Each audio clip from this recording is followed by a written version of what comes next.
आप सभी का स्वागत है।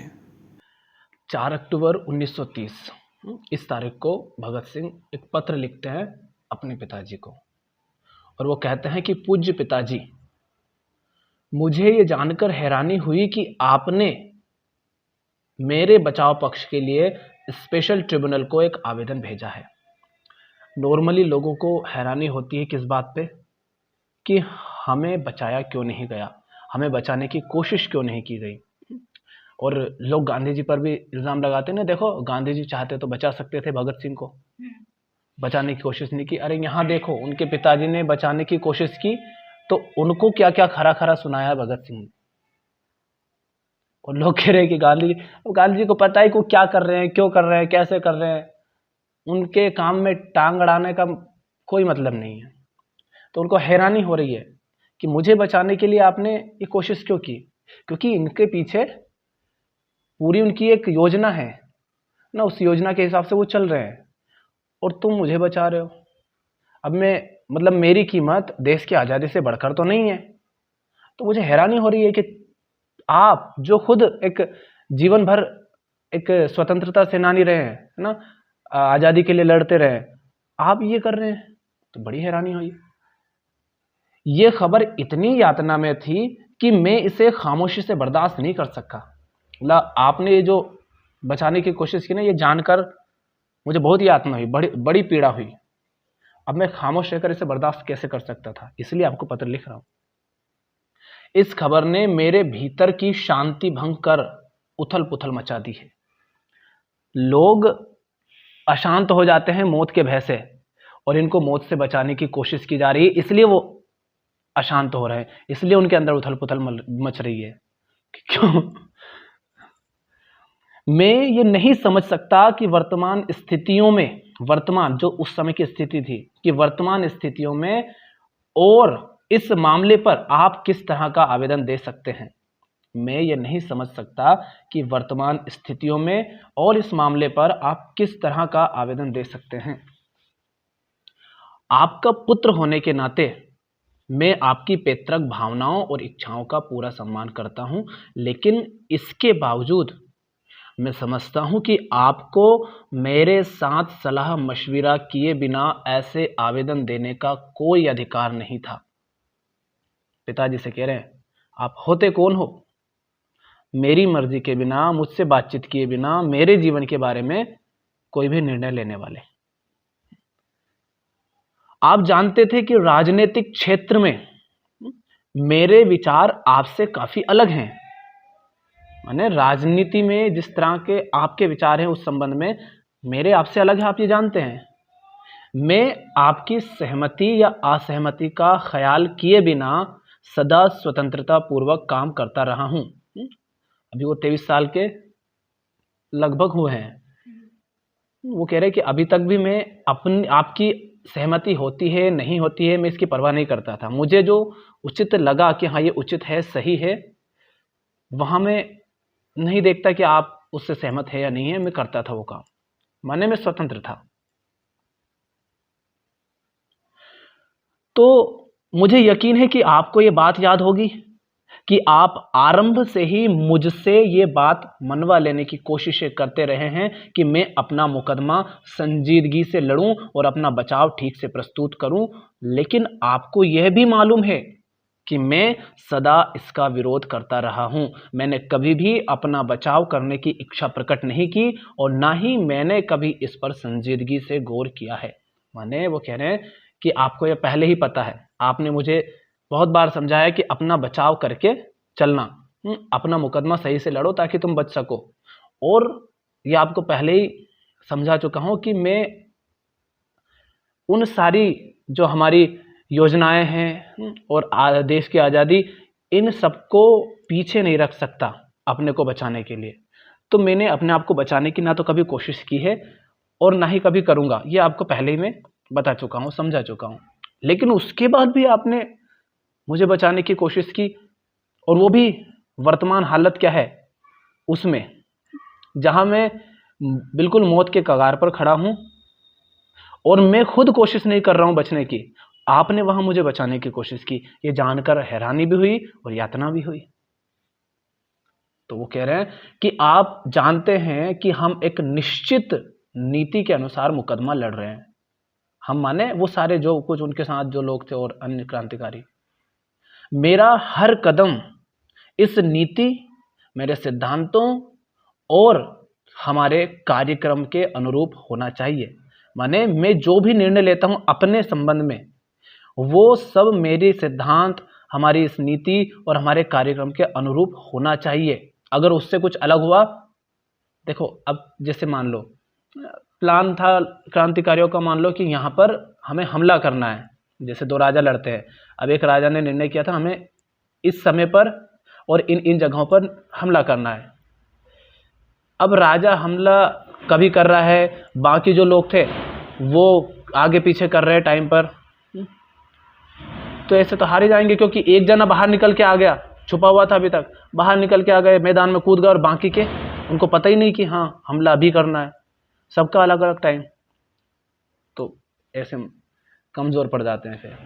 तो यही वो कह रहे हैं कि मेरा हर कदम इस नीति और मेरे सिद्धांतों और कार्यक्रम के अनुरूप होना चाहिए। आज स्थितियां बिल्कुल अलग हैं, लेकिन अगर स्थितियां इससे कुछ और भी अलग होती तो भी मैं अंतिम व्यक्ति होता जो बचाव प्रस्तुत करता। माने आज स्थिति अलग है जिसमें मैं स्वयं को बचाने का प्रयास करना ही नहीं चाहता, लेकिन अगर कभी ऐसा भी होता कि स्थिति अलग होती जहां खुद को बचाने की कोशिश भी करने की आवश्यकता होती, वहां भी मैं सबसे आखिरी व्यक्ति होता जो खुद को बचाने के लिए कहता कि हाँ चलो बचा लो।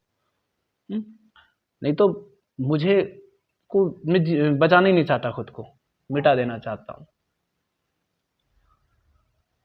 इस पूरे मुकदमे में मेरे सामने एक ही विचार था, और वह यह कि हमारे विरुद्ध जो संगीन आरोप लगाए गए हैं, बावजूद उनके हम पूर्णतया इस संबंध में अवहेलना का व्यवहार करें।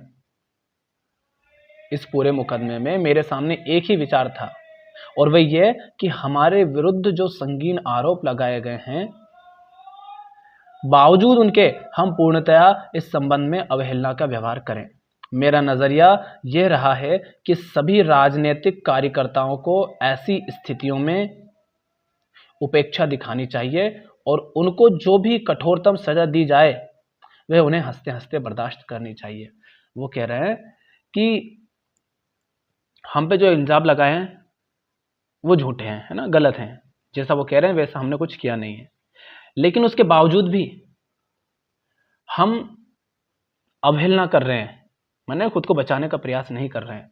वो कह रहे हैं कि जो भी राजनीतिक कार्यकर्ता हैं उनके साथ जुड़े हुए हैं, कि उन्हें भी यही करना चाहिए, उपेक्षा दिखानी चाहिए, और उनको जो भी सजा मिले उनको हंसते हंसते उसे स्वीकार कर लेना चाहिए।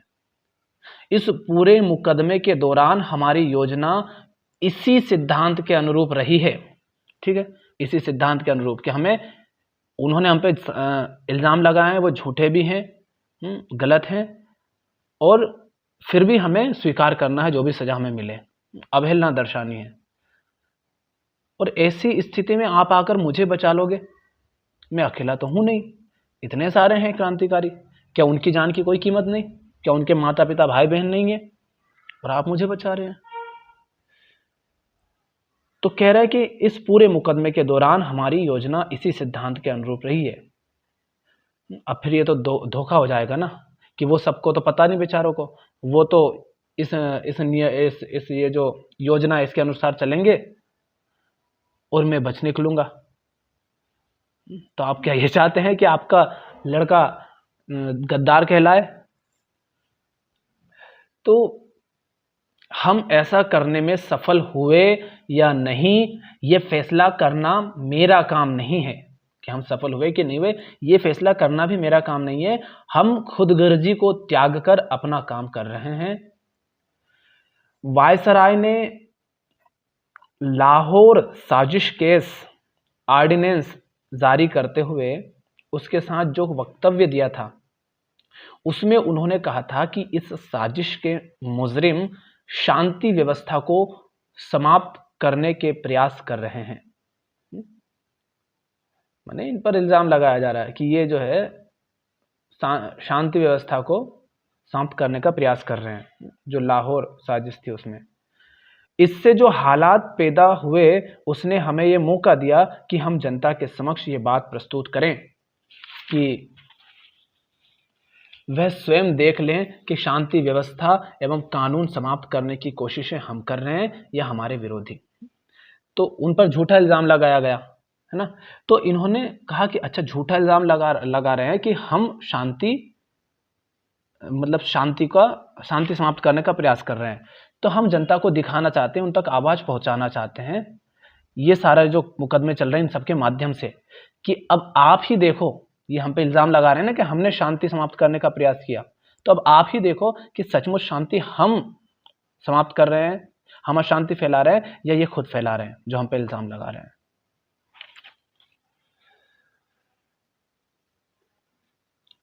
कह रहे हैं कि इस बात पर मतभेद हो सकते हैं, शायद आप भी उनमें से एक हों जो इस बात पर मतभेद रखते हैं, लेकिन इसका मतलब ये नहीं कि आप मुझसे सलाह किए बिना मेरी ओर से ऐसे कदम उठाएं। मेरी ज़िंदगी इतनी कीमती तो नहीं जितनी कि आप सोचते हैं। कम से कम मेरे लिए तो इस जीवन की इतनी कीमत नहीं कि इसे सिद्धांतों को कुर्बान करके बचाया जाए। वो सिद्धांतों को आगे रख रहे हैं, आज़ादी को, मुक्ति को, जो भी है उनका योजना पूरी उसके अनुसार, कि उस सबसे ज़्यादा कीमती मेरी ज़िंदगी नहीं है। मेरे अलावा मेरे और भी साथी हैं जिनके मुकदमे इतने ही संगीन हैं जितना कि मेरा मुकदमा। अगर मुझे ही बचा रहे हो तो उनका मुकदमा भी फिर बचाओ उनको भी। हमने एक संयुक्त योजना अपनाई है और उस योजना पर हम अंतिम समय तक डटे रहेंगे। हमें इस बात की कोई परवाह नहीं कि हमें व्यक्तिगत रूप में इस बात के लिए कितना मूल्य चुकाना पड़ेगा, कि हम सब ने मिलकर एक योजना बनाई है, संयुक्त योजना, हम सब उस पर चल रहे हैं, अंतिम समय तक उसी पर डटे रहेंगे। अब इसके लिए हमें व्यक्तिगत रूप से क्या क्या नुकसान झेलना पड़ेगा, जैसे रहता है ना व्यक्तिगत, एक तो रहता है कि हम सब ने मिलकर के कोई काम कर रहे हैं, वो असफल हो गया सबका, पर व्यक्तिगत रूप से भी हमें क्या क्या नुकसान होगा कि घर वाले रूठ गए, या घर में कोई दिक्कत हो गई, कोई मर गया, कोई बीमार हो गया, जिस भी तरह के नुकसान होंगे उन सब की हमें परवाह नहीं। कह रहे हैं कि पिताजी, मैं बहुत दुख का अनुभव कर रहा हूं, मुझे भय है आप पर दोषारोपण करते हुए या इससे बढ़कर आपके इस काम की निंदा करते हुए मैं कहीं सभ्यता की सीमाएं ना लांघ जाऊं और मेरे शब्द ज्यादा सख्त ना हो जाएं, लेकिन मैं स्पष्ट शब्दों में अपनी बात अवश्य कहूंगा। वो कह रहे हैं कि मैं इस तरह से बोल रहा हूं जिस तरह से एक पिता से शायद बोला नहीं जाता है, बोलते नहीं है लोग। हो सकता है कि आपको मैं असभ्य लगूं, लेकिन फिर भी मैं अपनी बात को स्पष्ट शब्दों में अवश्य कहूंगा, जो है उसको वैसी की वैसी। यदि कोई अन्य व्यक्ति, अब उनको कह रहे हैं कि आपने जो गुनाह किया ना, आपकी जगह कोई और होता तो उसकी सजा क्या होती, उसके लिए उसको मैं क्या समझता। यदि कोई अन्य व्यक्ति मुझसे ऐसा व्यवहार करता तो मैं इसे गद्दारी से कम ना मानता, लेकिन आपके संदर्भ में मैं इतना ही कहूंगा कि यह एक कमजोरी है, निचले स्तर की कमजोरी। कह रहे हैं कि आपकी जगह कोई और होता तो मैं उसे गद्दार कहता, और आपने जो किया ना ये कमजोरी का प्रतीक है और बहुत निचले दर्जे की कमजोरी, ये आपको नहीं करना चाहिए था, आपने कमजोरी दर्शाई है। ये एक ऐसा समय था जब हम सबका इम्तिहान हो रहा था। लोग कहते हैं अरे इतनी दिक्कत आ गई इसीलिए तो हम थोड़ा सा पीछे हट गए। अरे भैया, इम्तिहान तो समस्या के समय ही होता है, जब कठिनाई आती है तभी तो असली परीक्षा होती है। यूं जीवन चल रहा हो, गाड़ी दौड़ रही हो बिल्कुल समतल जगह पर, सड़क पर, तो क्या दिक्कत है, रोड़े हो, कच्ची रास्ता हो, पत्थर हो, कांटे हो, तभी तो देखा जाता पायलट हो कि नहीं। तो कह रहे हैं कि यह एक ऐसा समय था जब हम सबका इम्तिहान हो रहा था। मैं ये कहना चाहता हूं कि आप इस इम्तिहान में नाकाम रहे हैं, आप फेल हो गए। मोह हो गया उनको। मैं जानता हूं कि आप भी इतने ही देश प्रेमी हैं जितना कि कोई और व्यक्ति हो सकता है। मैं जानता हूं कि आपने अपनी पूरी जिंदगी भारत की आज़ादी के लिए लगा दी है, लेकिन इस अहम मोड़ पर आपने ऐसी कमजोरी दिखाई, ये बात मैं समझ नहीं सकता। गीता शायद इन्होंने पढ़ी नहीं होगी, पढ़ते तो समझ जाते कि इनको मोह हो गया, ममत्व, पुत्र प्रेम। जैसे धृतराष्ट्र को दुर्योधन से था, हालांकि दुर्योधन गलत कर रहा था, फिर भी वो उसकी जीत चाहते थे, और यहाँ ये सही कर रहे थे, पर यहाँ प्राण देने की नौबत आ गई, तो भी इनको मोह हो गया कि नहीं, मरना नहीं चाहिए। तो अंत में मैं आपसे आपके अन्य मित्रों, माने जो कोई भी मुझे बचाने की कोशिश में लगे हों, आपसे आपके अन्य मित्रों एवं मेरे मुकदमे में दिलचस्पी लेने वालों से ये कहना चाहता हूं। अब बताओ, ये खुद ही तो कह रहे हैं कि भाई मुझे मत बचाओ, तुम दूर रहो, कैसे अब इनको कोई बचाए? और लोग कहते हैं बेचारे गांधी जी पर इल्जाम लगा रहे हैं, क्या करे गांधी जी, वो खुद लड़ रहे हैं।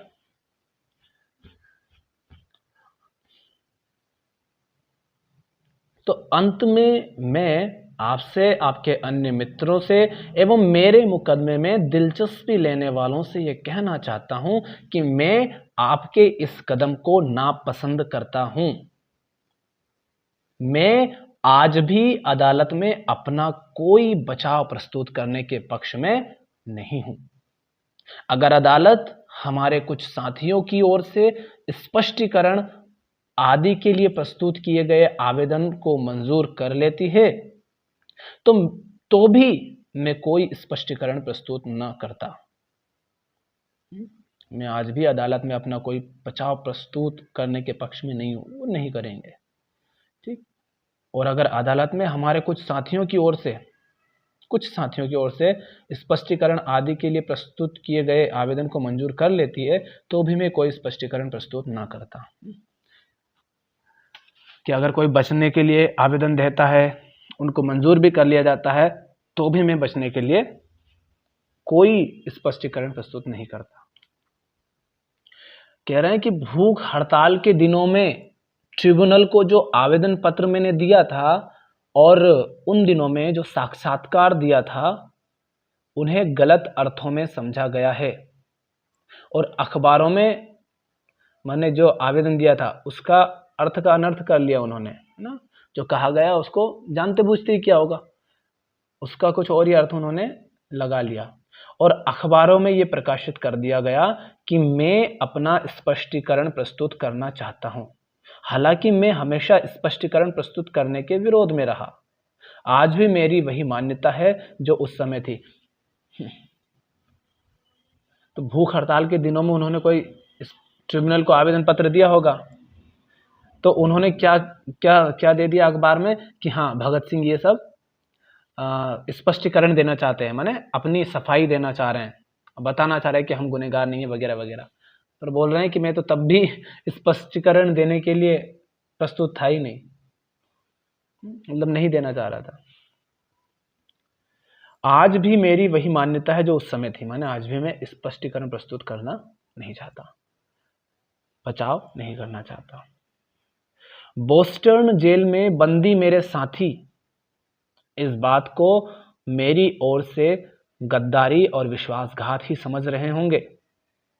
माने बोस्टन जेल में जो मेरे साथी हैं, जो बंदी हैं, अगर उन्होंने ये अखबार पढ़ा होगा तो वो इसे गद्दारी ही समझ रहे होंगे ना, कि देखो भगत सिंह तो बचने के लिए प्रयास कर रहा है भैया, और हम जेल में पड़े हैं, मतलब ये धोखा दे गया, हमारी योजना तो ये नहीं थी कि हम खुद को बचाएंगे। तो कह रहे हैं कि मुझे उनके सामने अपनी स्थिति स्पष्ट करने का अवसर भी नहीं मिल सकेगा। कह रहा है कि अब उनको तो यही लग रहा होगा, अब उनके सामने मैं अपनी बात कैसे कह पाऊंगा कि मैं ऐसा नहीं, मैंने बचाने का प्रयास नहीं किया। तो अब वो पिताजी से कहते हैं कि पिताजी, मैं चाहूंगा कि इस संबंध में जो उलझनें पैदा हो गई हैं उनके विषय में जनता को असलियत का पता चल जाए, इसलिए मैं आपसे प्रार्थना करता हूं कि आप जल्द से जल्द ये चिट्ठी प्रकाशित कर दें। मैंने जो आपको एक खत लिखा है मैंने, जिसमें मैंने कहा है कि मैं अपने बचाव पक्ष के लिए बिल्कुल भी सहमत नहीं हूं, मैं नहीं चाहता, कोई स्पष्टीकरण नहीं देना चाहता, ये बात उनको पता चल जाए, इसके लिए आप जल्द से जल्द इस चिट्ठी को प्रकाशित कर दीजिए। आपका आज्ञाकारी भगत सिंह। कभी आज्ञा नहीं मानी, आपकी सहमति की परवाह नहीं करी, लेकिन फिर भी आपका आज्ञाकारी हूं, भगत सिंह।